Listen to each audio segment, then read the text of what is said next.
ఈ పునరుద్ధార దేవులకు ఏర్పాటు చేయబడినటువంటి వాక్య భాగం యెషయా గ్రంథము 26వ అధ్యాయము. యెషయా గ్రంథము 26వ అధ్యాయము.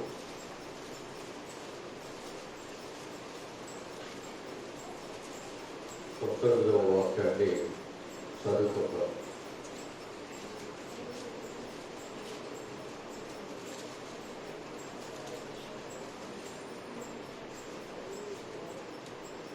యెషయా గ్రంథము 26వ అధ్యాయము 19వ వాక్యాన్ని మనం చదువుకుంటాం.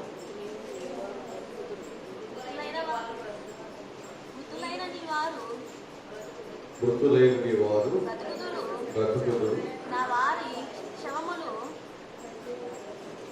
మృతులైన నీ వారు బ్రతుకుదురు, వారి శవములు సజీవులు. మట్టిలో పడిన వారులారా మేల్కొని ఉత్సాహించుడి. నీ మంచు ప్రకాశమానమైన మంచు భూమి తనలోని ప్రేతలను సజీవులుగా చేయను. ఇక్కడ మనము జ్ఞాపకం చేసుకున్నటువంటి వాక్య భాగంలో ఒక పునరుద్ధానం గురించి చాలా స్పష్టంగా దేవుని వాక్యము చెప్పబడుతూ ఉంది. పునరుద్ధానం గురించి చాలా స్పష్టంగా దేవుని వాక్యము చెప్పబడుతుంది. ఆ పునరుద్ధానం గురించి చెప్పబడుతున్న మాట ఏంటంటే, మృతులైన వారు బ్రతుకుదురు, వారి శవములో సజీవులను, మంటిలో పడి ఉన్నలాగా మేలుకుని ఉత్సాహించని. నీ మంచు ప్రకాశమానమైన మంచు భూమి తనలోని ప్రేతలను సజీవులుగా చేయదు. అంటే ఖచ్చితంగా పునరుద్ధానం అనేటువంటిది నేను బ్రతికిస్తుంది అని వాక్యం చెప్తుంది. అపోస్తలుల కార్యగ్రంథంలో 2వ అధ్యాయము 24 నుండి మనం చదువుతాం.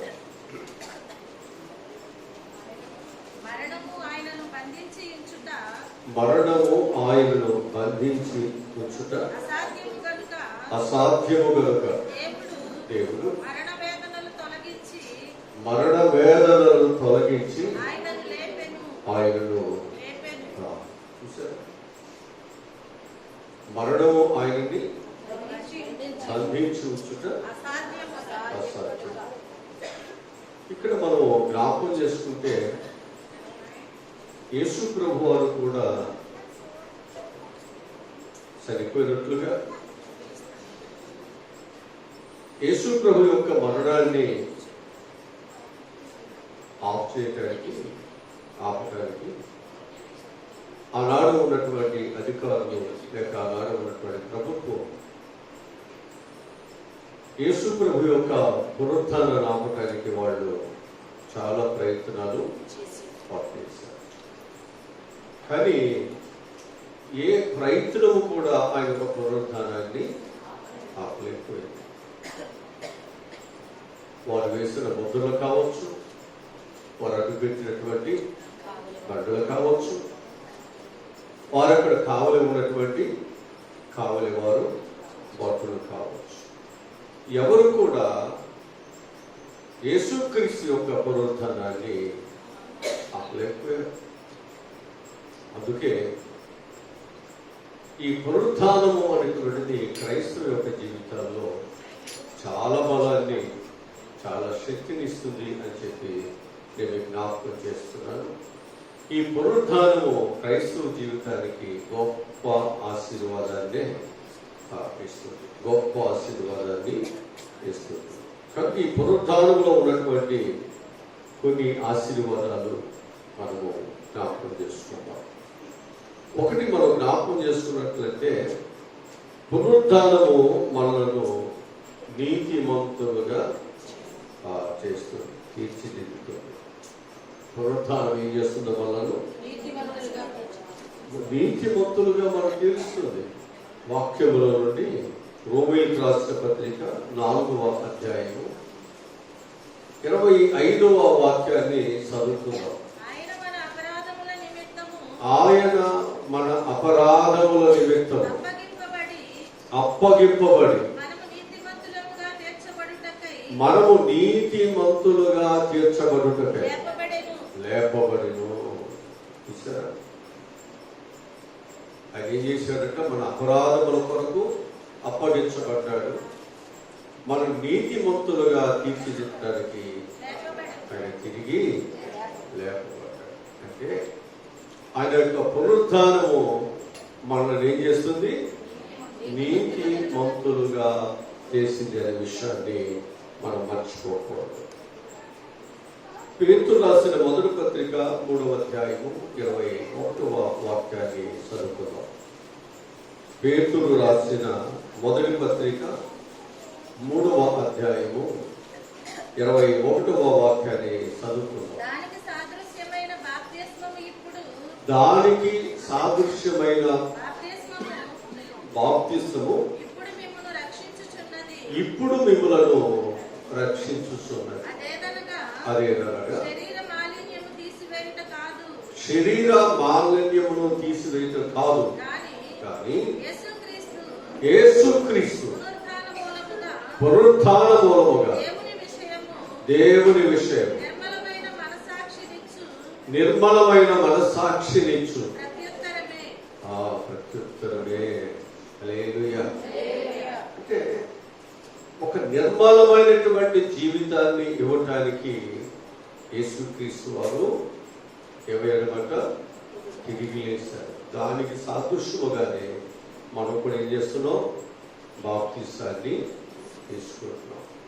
ఈ బాప్తిసము అనేటువంటిది ముంచబడటము అనేటువంటి దాన్ని మనం చూసినట్లయితే నువ్వు సమాధి చేయబడటం, తిరిగి పైకి లేపబడటము అనేటువంటిది నువ్వు మళ్ళా పునరుత్థానమై తిరిగి లేపబడటం. అంటే యేసు ప్రభువారు ఏ విధముగా మరణించి తిరిగి లేచారో అదే రీతిగా మనం కూడా ఇచ్చారన్నమాట.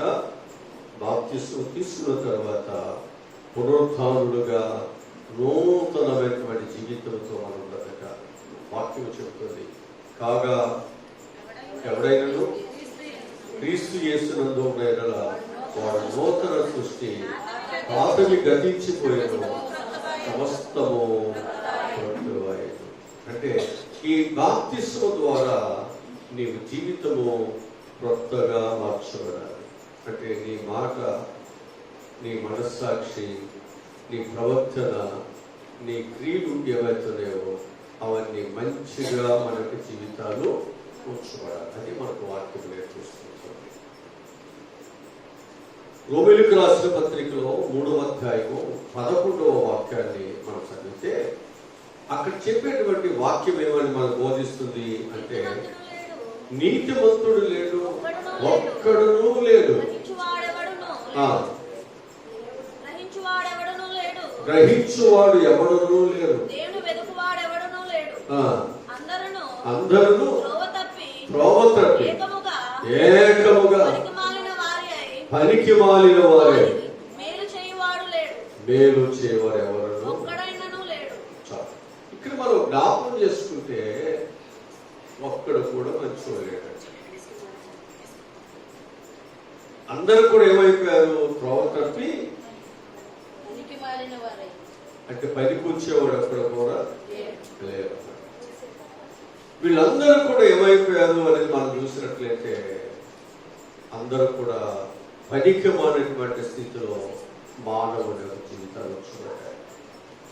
ఇలాంటి జీవితాలను ఇప్పుడు దేవుడు ఏం చేశాడంటే ఆయన ఒక పునరుత్థానం ద్వారా, అంటే మరణ పునరుత్థానముల ద్వారా మనుషులని నీతిమంతులుగా చేశాడంటే పనికొచ్చే వారిగా దేవుడు చేసినట్లు మనకు బైబిల్ చాలా స్పష్టంగా మనకు బోధిస్తుంది అని చెప్పి నేను మీకు జ్ఞాపకం చేస్తున్నాను. రోమీయులకు రాసిన పత్రికలో 3వ అధ్యాయము మనము 23-24 చదువుతాం.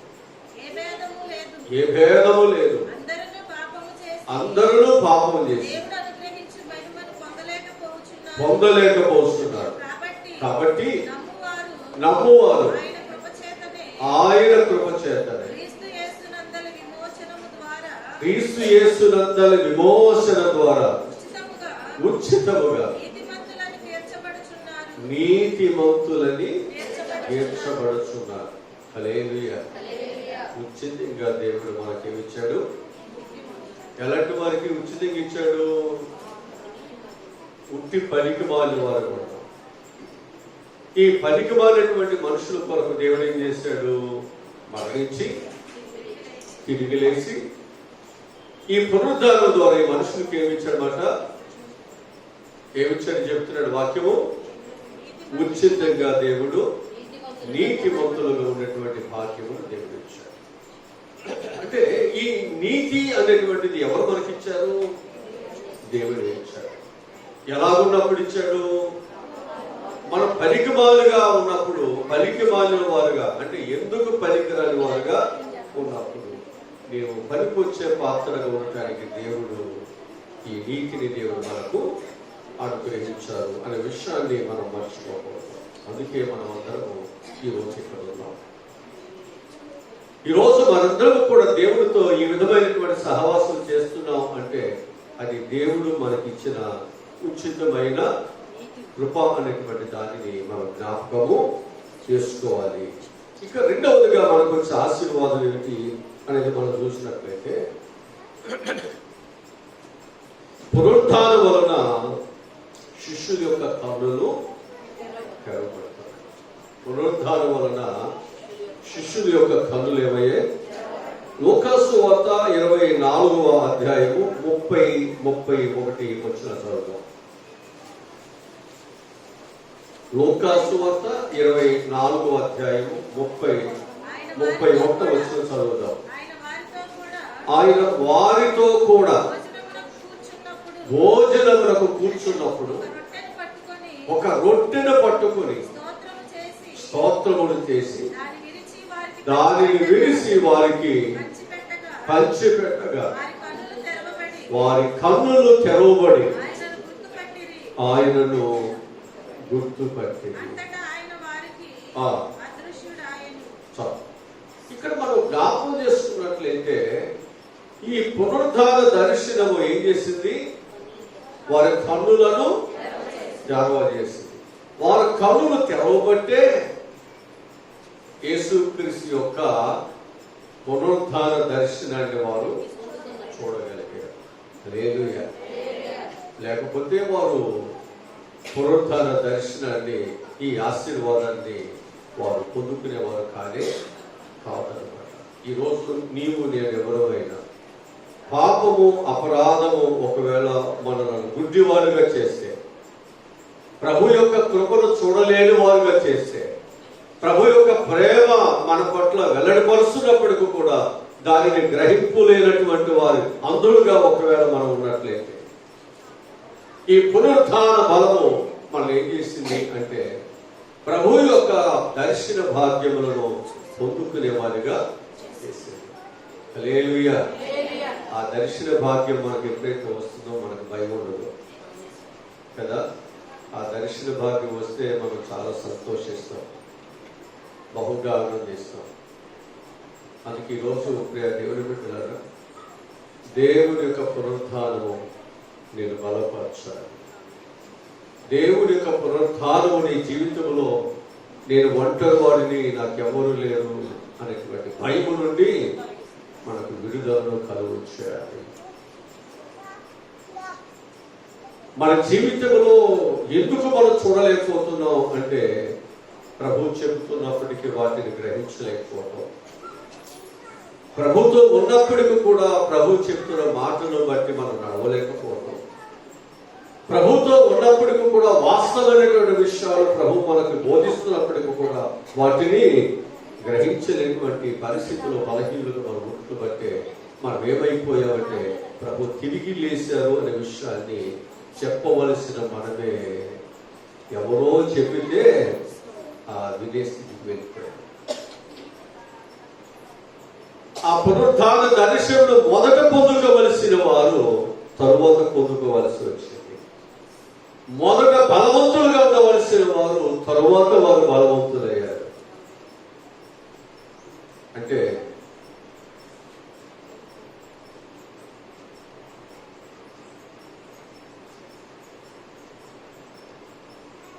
రెండవ రాజుల గ్రంథంలో 6వ అధ్యాయము 17వ వాక్యంలో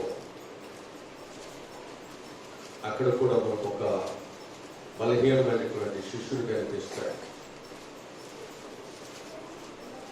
యెహోవా వీడు చూసినట్లుగా దయచేసి వీని కండ్లను తెరవమని ఎలీషా ప్రార్థన చేయగా యెహోవా ఆ పనివారి యొక్క కండ్లను దేవుడు తెరవచేసెను కనుక ఆ ఎలీషా చుట్టూను పర్వతము, అగ్ని, గుర్రముల చేత, రథముల చేతను నిండి ఉండుట. హల్లెలూయా. అంటే ఇతని కన్నులు తెరవబడక మునుపు ఇతనికి ఏముంది? దేవుని యొక్క కాపుదలను చూడలేదు. చాలా మంది జీవితాల్లో దేవుడు నీ పట్ల ఏమేమి చేస్తున్నాడో నువ్వు దానిని కనుగొనలేక, నువ్వు స్తుతించలేక, దేవుని మహిమపరచలేకపోవడం కారణం ఏమిటి అంటే నీ కనులు మూయబడ్డాయి. అందుకే ఇది నా బలముతో, నా జ్ఞానముతో, నా తెలివితేటలతో నేను కుటుంబాన్ని, బిడ్డలను నేను నడుపుతున్నాను, నేను సంపాదిస్తున్నాను అని దేవుని యొక్క కృపను బట్టి దేవుణ్ణి హెచ్చించవలసిన మనము, దేవుని గణపరచవలసిన మనము ఏమైపోతున్నామంటే మనల్ని మనం గణపరచుకుంటున్నాం. నేను లేకపోతే ఈ సంసారం లేదు, నేను లేకపోతే వీడు కాపురం చేస్తారు, నేను లేకపోతే వీడికి ఇల్లు ఎక్కడి నుంచి వచ్చేది, ఈ సంపాదన ఎక్కడి నుంచి వచ్చేది. చాలాసార్లు నేను అంటే మన జీవితాలలో మనం ఏమైపోతున్నాం అంటే దేవుని కృపను మర్చిపోతున్నాం, దేవుని దయను మర్చిపోతున్నాం, దేవుని నిన్ను బలపరిచే విషయాలు మర్చిపోతున్నాం, దేవుని నీ పట్ల చేసే మంచి కార్యాలని మర్చిపోతూ మనం ఏమైపోతున్నాం అంటే నేనే ఈ కుటుంబం యొక్క అభివృద్ధికి మూలము కారణం అని చెప్పేసి ఆ విధముగా మనం ప్రవర్తిస్తూ మన బిడ్డలు కూడా అలాగే పెంచేటువంటి వారు అవుతున్నారు. ఈరోజు నేను మీకు జ్ఞాపకం చేస్తున్నాను, ఈ ఎలీషా యొక్క పనివాడు ఆ భయంకరమైనటువంటి ఆ సైన్యము వారి చుట్టూ ఉన్నటువంటి కావలిని చూసి, ఆ చుట్టూ పొంచి ఉన్నటువంటి పరిస్థితులు చూసి భయపడిపోతున్నాడు. అయ్యా, ఇక ఈరోజు మనం అయిపోయాం, ఇక ఈరోజు మనం తప్పించుకునే పరిస్థితి లేదు. ఎందుకంటే చుట్టూ వారు కావలి కాస్తున్నారు. ఇక మనం ఎటు వెళ్ళాలో, ఏం చేయాలో మనకి ఏమీ తెలియట్లేదు. ఇక ఈరోజు మనకు లాస్ట్ రోజు అయిపోయింది అని భయపడుతున్నాడు, ఏడుస్తున్నాడు. కానీ సేవకుడికి తెలుస్తుంది, దేవుని కాపుదలు చూస్తున్నాడు, దేవుని ప్రేమ చూస్తున్నాడు, దేవుని రక్షణ చూస్తున్నాడు, దేవుని యొక్క సహాయాన్ని చూస్తున్నాడు. చూడను వాడు భయపడుతున్నాడు, చూస్తున్నవాడు ధైర్యంగా ఉన్నాడు. ఈరోజు నీవు నేను కూడా ధైర్యంగా ఉండాలి అంటే దేవుని ప్రేమ ఏంటో నీకు అర్థం అవ్వాలి. అది నీకు అర్థమైతేనే నువ్వు ధైర్యంగా ఉంటావు. అప్పుడు ఆ భయపడుతున్నటువంటి వ్యక్తి విషయాల్లో, తనతో మాట్లాడుతున్నటువంటి వ్యక్తి విషయాల్లో, ఏడుస్తున్నటువంటి వ్యక్తి విషయాల్లో ఏం చేస్తున్నాడు అంటే దేవుని దగ్గర ప్రార్థన చేస్తున్నాడు. నా కన్నులు తెరిచావు కదా నాయనా, నీ కాపుదలను గురించి, నీ ప్రేమను గురించి, నీవిచ్చిన రక్షణ గురించి ఆనందించేటువంటి భాగ్యము నాకు ఇచ్చావు కదా, అదే భాగ్యమును నా సేవకుడు కూడా దయచేయనైనా. ఆయన నీ కాపుదలను, నీవిచ్చిన రక్షణను ఆయన కనులారా చూసినట్లుగా ఆయన కనులుకున్నటువంటి పొరలు అంటే ఏదైతుందో అది ప్రకటించారు. ఎలీషా యొక్క ప్రార్థన విన్న దేవుడు ఆ పనివాడి యొక్క కళ్ళను దేవుడు తెరవదీసినప్పుడు ఆ పనివాడు ఏం చేశాడట, ఆ దేవుని కాపుదల చూశాడట. ఆ పర్వతం చుట్టూ ఉన్నటువంటి అగ్ని రథంలో హల్లెలూయా దేవుడి సన్నిధిని చూశాడట. ఎంత సంతోషం, ఎంత నేను ఒంటరివాడిని అనుకున్నానయ్యా. ఈ బలవంతుని చేతుల నుండి మేము ఇక తప్పించుకోలేము, ఇక నా బ్రతుకు ఇచ్చాననుకున్నాను. కానీ లోకములో ఉన్న బలవంతుల కంటే, జ్ఞానం కలిగిన వారికంటే నా దేవుడు బలవంతుడు. నా దేవుడు నన్ను రక్షించేటువంటి బలవంతుడు. రక్షింపలేకున్నట్టు యెహోవా వాస్తవము పురుషు కాదు. హల్లెలూయా. ఒకవేళ నువ్వు ఎవరి చేతిలో ఉన్నా, ఏ పరిస్థితిలో ఉన్నా, ఒకవేళ ఏ ప్రభుత్వం ఒకవేళ నీ జీవితంలో నేను శ్రమ పెడుతున్నా, నువ్వు భయపడవలసిన పని లేదు. దేవుని కాపుదల నీకుంది. దేవుడు నిన్ను కాపాడువాడు కొడుకును నిద్రపోడు. నీకు శ్రమ కలుగుతున్నప్పుడు దేవుడు ఎప్పుడు నీకు తోడుగానే ఉన్నాడు. ఉదయం వరకు కూడా నేను నిన్ను ఎత్తుకుంటాను దేవుడు చెప్పాడు. ఖచ్చితంగా దేవుడికి సహాయమును దయచేస్తాడు. హల్లెలూయా. అందుకు మనం ఏం చేయవద్దు, భయపడవద్దు. పరిస్థితులు చూసి పడిపోయాడు మరియా. నువ్వేం చేయొద్దు, పరిస్థితులు బట్టి భయపడవద్దు. ఇది యెహోవా వలన ఇది అవునని కాదని నేను చెప్పదాను. దేవుడు ఏదైతే నీకు ఇస్తున్నాడో అది నీకు ఆశీర్వాదం. దేవుడు నీకు ఇచ్చేది ప్రతిదీ నీకు ఆశీర్వాదమే. భయపడవద్దు. భర్తను చూసి భయపడవద్దు. నీకున్న కొద్ది సంపాదన చూసి భయపడవద్దు. నీకున్న ఒకవేళ ఆడపిల్లలని చూసి భయపడవద్దు. లేకపోతే నా కుటుంబానికి సరైనటువంటి ఆధారం లేదు, దిక్కు లేదు అని నువ్వు భయపడవద్దు. నీకు దేవుడే నీకు దిక్కు. దేవుడే నీకు సహాయం చేస్తాడు. ఆయన ఇచ్చినది ప్రతిదీ కూడా నీకు క్షేమకరమైనదే, మంచిదే అనే విషయాన్ని మనందరం కూడా గుర్తించాలని నేను మీ జ్ఞాపకంలోనికి తీసుకొస్తూ ఉన్నాను. మార్కు సువార్త 7వ అధ్యాయం 35వ వాక్యాన్ని చదువుతాం. మార్కు సువార్త. అంతటా వారి చెవులు తెరవబడెను, వారి నాలుక వారు తేటగా.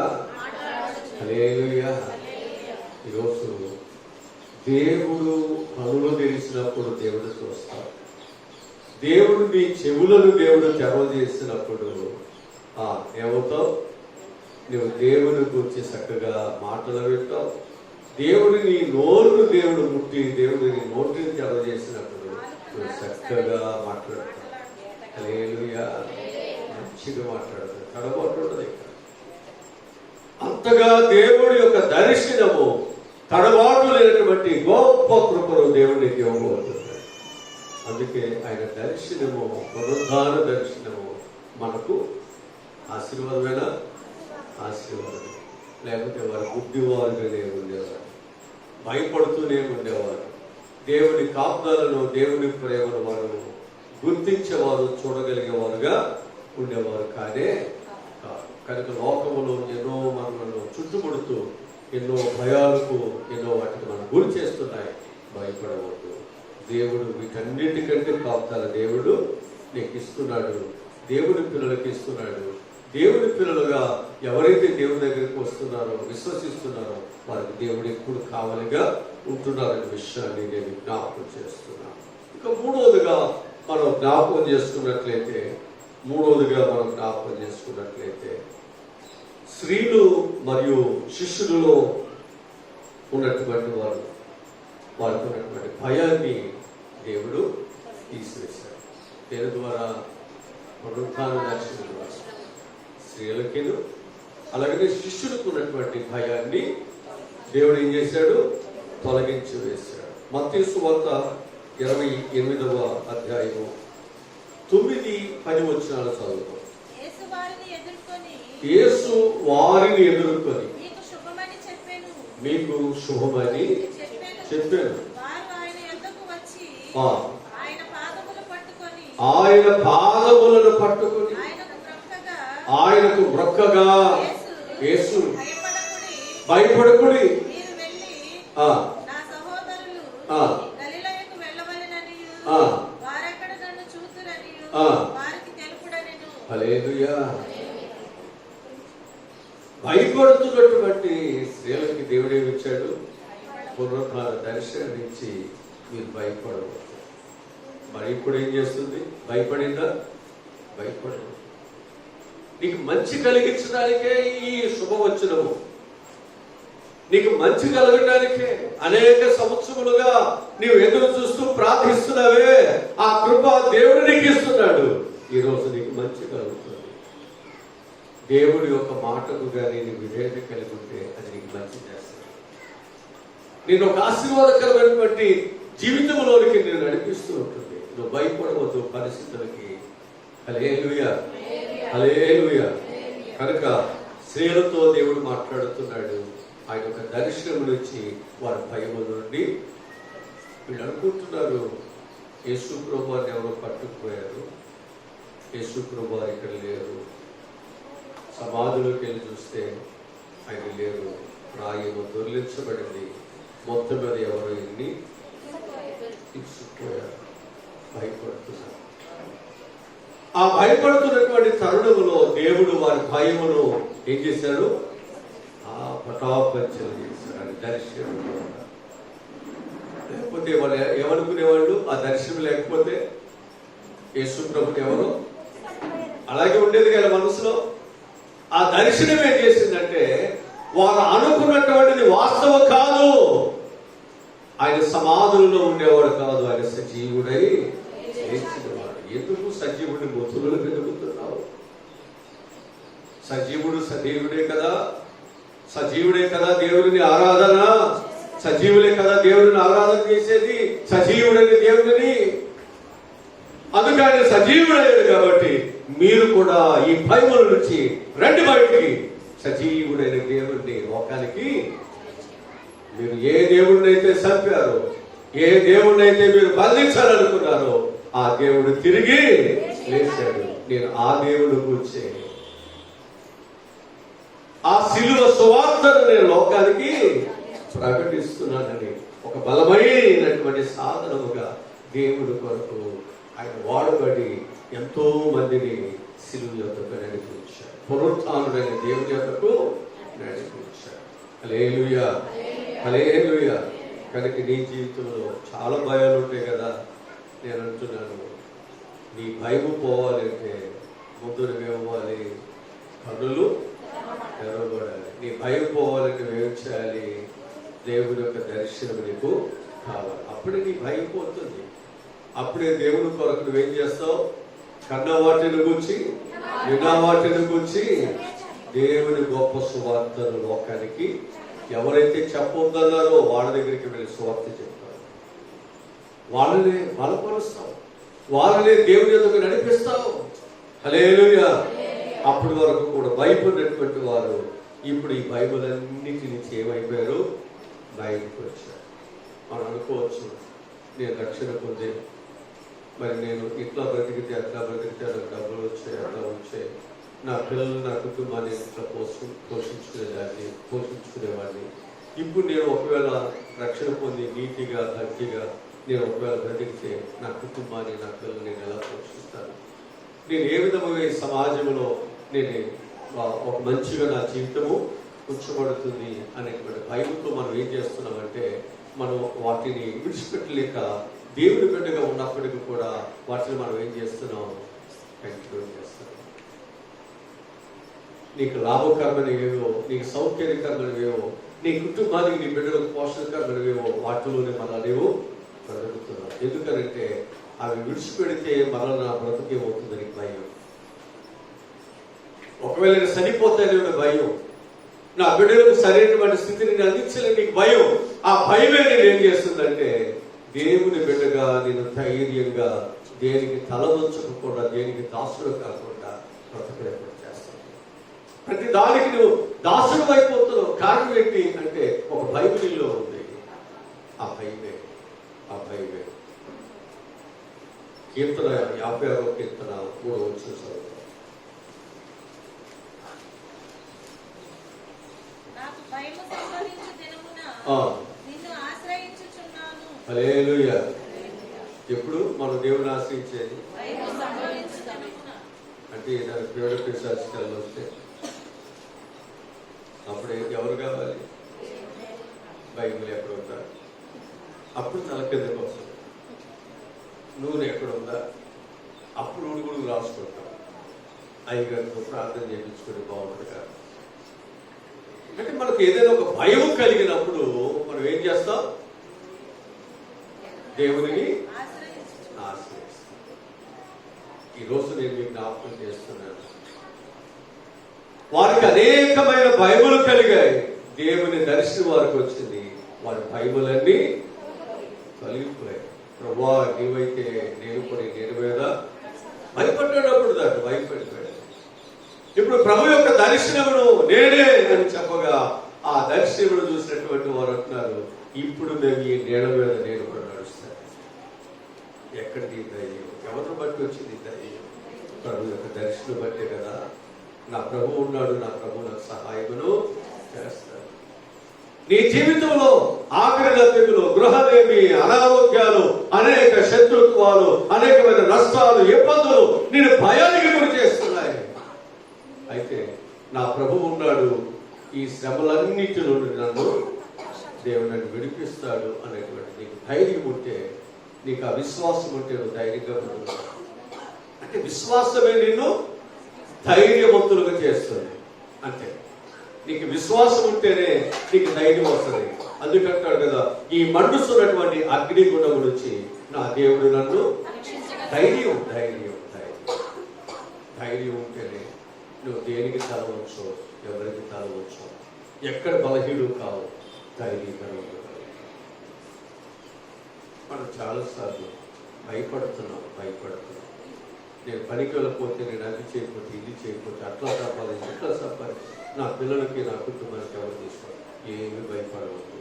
యెహోవా నేను ఆయన చూసుకో.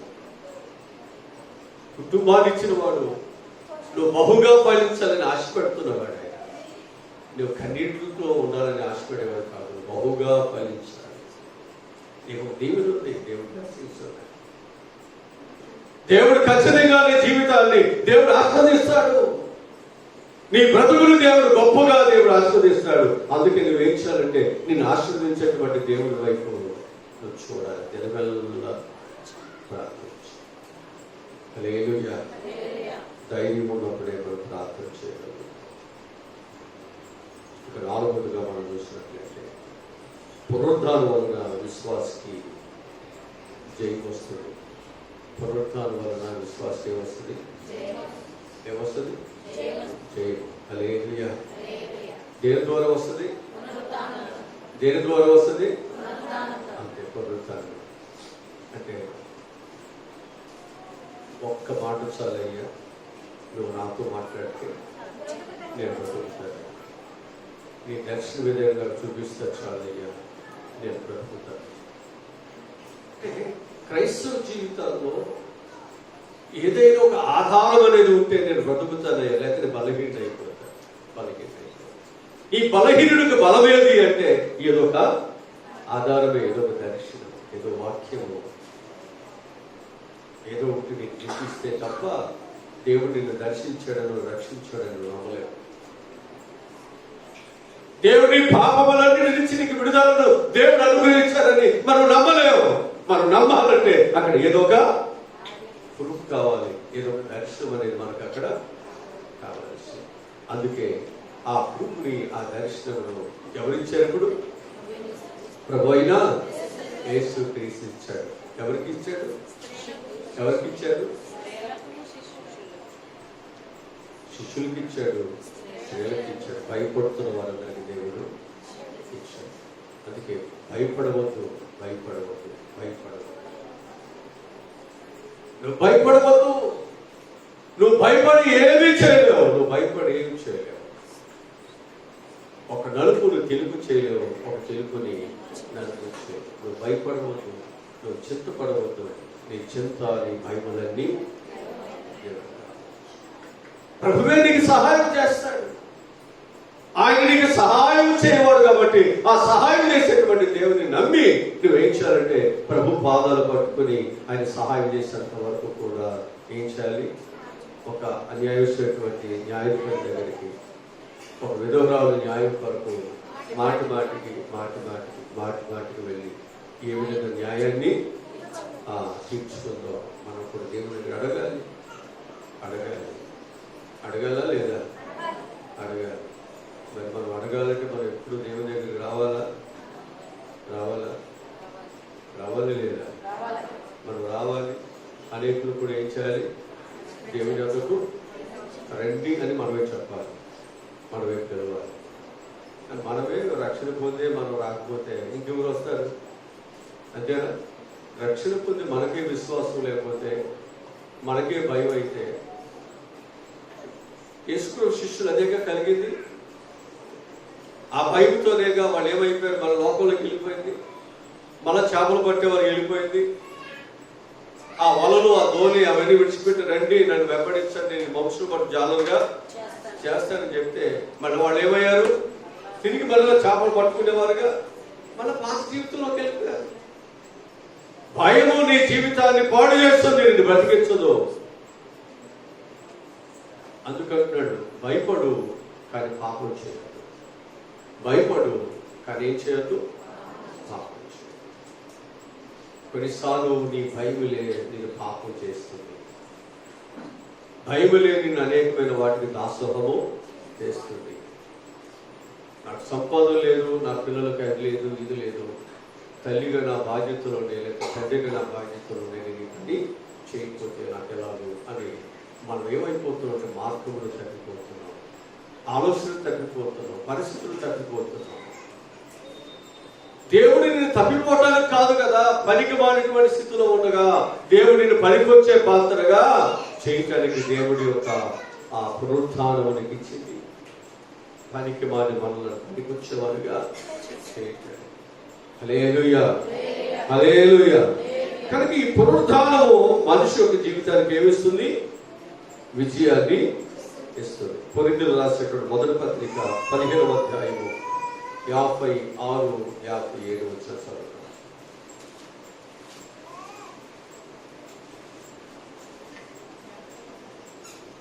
56, 57 15వ అధ్యాయం. మరణపు ముళ్ళు పాపము, పాపమునకు ఉన్న బలము ధర్మశాస్త్రమే అయినను మన ప్రభు అయిన యేసుక్రీస్తు మూలముగా మనకు జయమును అనుగ్రహిస్తున్నటువంటి దేవునికి స్తోత్రము కలుగునుగాక. హల్లెలూయా, హల్లెలూయా. ఇప్పుడు దేవుడు మనకేమి ఇస్తున్నాడు? జయం ఇస్తున్నాడు. ఆయన వచ్చిందే నిన్ను గెలిపించడానికి, ఆయన వచ్చిందే నిన్ను విడిపించడానికి, ఆయన వచ్చిందే నీకు అండదండలుగా ఉండటానికి, ఆయన వచ్చిందే నీ శత్రువుతో అని యుద్ధము చేయటానికి, వాడుకున్న బలాన్ని, వాడుకున్న ముళ్ళని విరిసివేయటానికి. హల్లెలూయా. అందుకే ఈ పునరుత్థానానికి ఏ భయం లేకపోతే వాటన్నిటిలో నుండి దేవుడు నేను విడిపించునుగాక. నీ కన్నీరు దేవుడు తుడుచునుగాక. నీ కుటుంబంలో ఉన్నటువంటి ప్రతి సమస్య నుంచి దేవుడు మనకు పరిపూర్ణ విడుదల, పరిపూర్ణ రక్షణ దేవుడు అనుగ్రహించునుగాక. రెండవ సమూయేలు గ్రంథంలో, సమూయేలు 2వ గ్రంథము 7వ అధ్యాయం 1వ వచనం చదువుదాం. సమూయేలు 2వ గ్రంథము 7వ అధ్యాయము 1వ వచనం. యెహోవా నలుదిక్కుల అతని శత్రువుల మీద అతనికి విజయమునిచ్చి అతనికి నెమ్మదిని కలుగు చేసిన తరువాత రాజు తన నగర యందు కాపురం ఉండి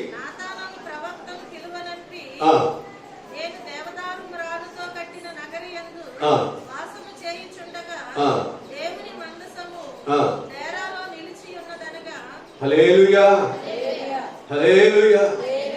దావీదు కంట ఆయన రాజు అయిన తర్వాత నలుదిక్కులు ఆయనకి ఏముందంట? భయం కలిగిందంట. ఆయనకి భయం కలుగు. నలుదిక్కుల శత్రువులే. ఎప్పుడు ఎవరు వస్తారో ఏం జరుగుతుందో తెలియదు కాదు. ఇప్పుడు దేవుడు ఏం చేశాడు చెప్పండి? ఇచ్చాడా? విజయమునిచ్చాడు, నెమ్మదినిచ్చాడు. తన యొక్క దేశాన్ని, తన రాజ్యాన్ని కట్టుకోవడానికి, అభివృద్ధి చేసుకోవడానికి దేవుడి సహాయమును దయచేసి. ఏ శత్రువు అయినా, ఎలాంటి పరిస్థితులైనా నీ అభివృద్ధికి ఆటంకముగా ప్రతి దానిని దేవుడు తీసేస్తాడు.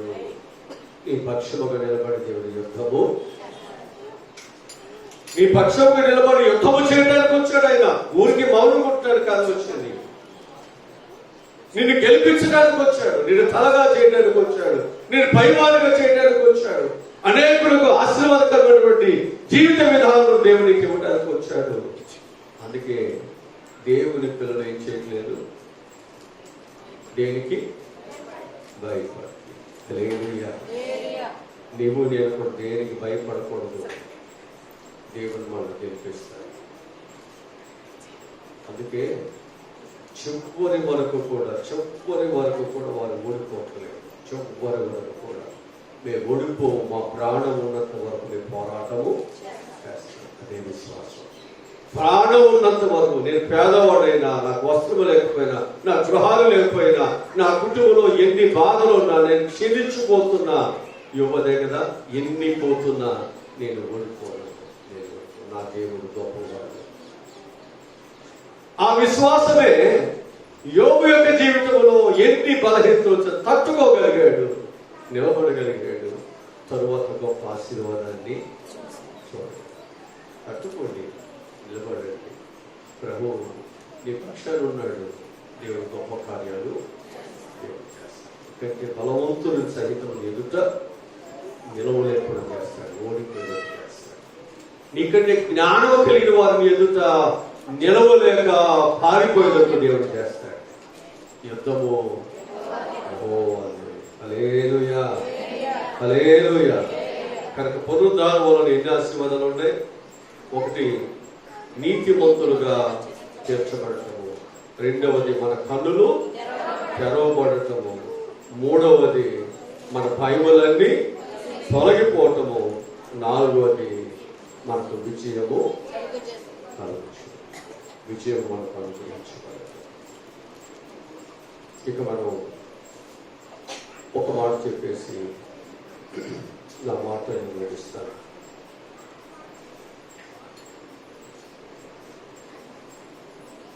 ఈ పునరుద్ధానము అనేటువంటిది ప్రవక్తుల యొక్క ప్రవచనాలు నెరవేర్చాయి.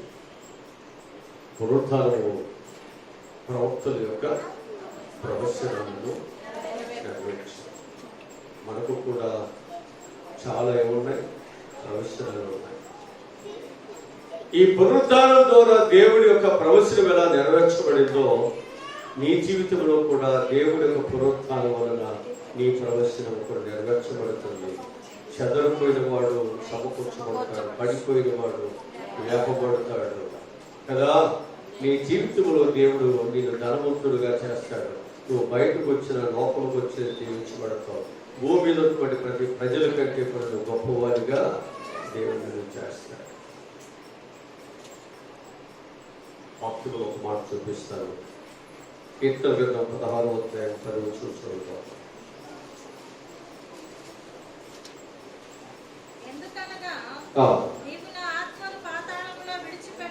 విడిచిపెట్టవు. అది దేవుడు మనల్ని ఏం చేయడంట? పాతాళంలో పరిశుద్ధుని ఏం చేయడు? విడిచిపెట్టేవాడు. మన శరీరం పురుకులుతున్నా, గాయములుతున్నా, లేకపోతే భయంకరమైనటువంటి మరణ భయముతో ఒకవేళ మన జీవితంలో ఉన్న దేవుడు మనల్ని కాపాడతాడు. అదే నిన్ను నన్ను కూడా ధైర్యపరుస్తుంది. అదే నిన్ను నన్ను కూడా ఆ బాధలు, కష్టాలన్నీ ఓర్చుకునేటట్లు చేస్తుంది. యేసు ప్రభువు పరిశుద్ధుడుగా ఉన్నాడు. ఆయనకి ఎన్ని గాయాలు, ఎన్ని దెబ్బలు, ఎన్ని ఉన్నప్పటికీ దేవుడు ఏం చేశాడు? ఆయన కులిపోనీయకుండా 3వ రోజు తిరిగి లేచేటప్పుడు దేవుడి సహాయంలో దయచేసి. మనకు కూడా దేవుడు అంటాడు, రాత్రి ఒకవేళ మనకు అనేకమైన ఏడుపు, భయము రావచ్చు, మన హృదయముఖాల్లో దేవుడు ఏమిస్తాడు? సంతోషం. హల్లెలూయా.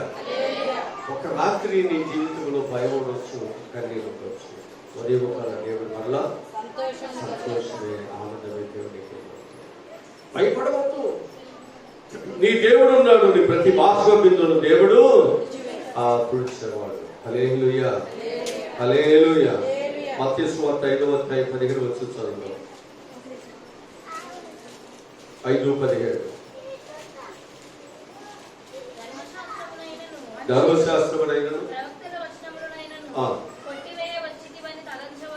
కొట్టివేయ వచ్చిందని తలంచవద్దు. నెరవేర్చుటకే గాని కొట్టివేయటకు నేను చూసారా? ఎందుకు వచ్చాడు యేసయ్య?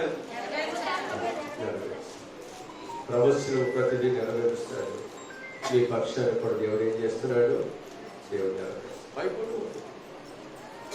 దేవుడు సజీవుడైన వాడు. నీకు తల్లిదండ్రులు లేకపోవచ్చు, అన్నదమ్ములు లేకపోవచ్చు, భార్య లేకపోవచ్చు, బిడ్డలు లేకపోవచ్చు, నీకు ఎవరైనా లేకపోవచ్చు, కానీ దేవుడు ఉన్నాడు. ఆయన ఉన్నాడు.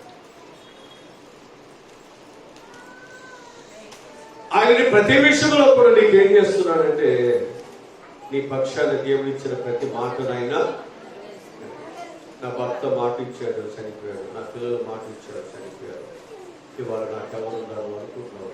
మాట తప్పని దేవుడు ఉన్నాడు. యుగ యుగాలు జీవించే దేవుడు ఉన్నాడు. ఆయన నీ పక్షాన్ని దేవుడి కార్యాన్ని జరిగిస్తాడే లేదా? ఖచ్చితంగా దేవుడి కార్యాన్ని జరిగిస్తాడు. అందుకే మనం ఏం చేయాలంటే, ఆ పునరుద్ధాన బలముతోనే, ఆ పునరుద్ధాన శక్తితోనే, ఆ పునరుద్ధాన నిరీక్షణతోనే, ఆ పునరుద్ధాన విశ్వాసముతోనే ప్రాణము ఉన్నంత వరకు పోరాటము చేద్దాం. దేవుడి బిడ్డలుగా మన ప్రభు చివరి వరకు పోరాటము చేసి గెలిచాడు. మనం కూడా గెలుస్తాం, మనం కూడా గెలుస్తాం. దేవుడి మాటలు మన ఇంట్లో దేవుడు దీవించిన కాక తల్లుచండి ప్రార్థించారు. ఆ ప్రభావేశ్వర, ఈరోజు నీ పిల్లలుగా ప్రభు అందరినీ మాసంగా చేరారు. ఇక్కడ చేరిన ఒక్కొక్కరి మీద అభిషేకం మాత్రం వచ్చాడు. ఈ పునరుద్ధానం అనేటువంటిది లేకపోయినట్లయితే అన్నాడు శిష్యులందరూ భయభ్రాంతులయ్యేవారు, విశ్వాసులందరూ భయభ్రాంతులయ్యేవారు. ఈరోజు సంఘం ఈ విధంగా విస్తరించేది కాదయ్యా. ప్రపంచంలో యేసుక్రీస్తు వారికి ఎంత ప్రత్యేకమైనటువంటి స్థానము ప్రతి ఒక్క హృదయంలో దొరికేది కాదు. ఈ పునరుద్ధానమే ఎంత ప్రత్యేకమైన జీవితాలను